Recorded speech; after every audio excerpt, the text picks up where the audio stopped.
famous dish called shashuka. Let's try it.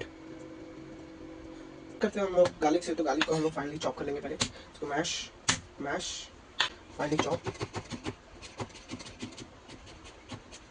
Tomato, इसको हम लोग इनटू 4 पीसेस कर लेंगे। इसको हम लोग ग्राइंड करेंगे मिक्सर, इसको 4 पीस कर लेंगे। बनाने के लिए हम लेंगे एक हरी मिर्च, इसको फाइनली चॉप कर लेंगे। फर्स्ट हम लोग लेंगे पैन में थोड़ा oil, garlic roast of, a full chopped onion, a fine chopped tomato, add करेंगे हम टोमेटो पेस्ट, सॉल्ट, ऑरिगेनो, हरी मिर्च, थोड़ी सी लाल मिर्च powder, black pepper. After that, leave it for 5 minutes. For that, we take 2 eggs and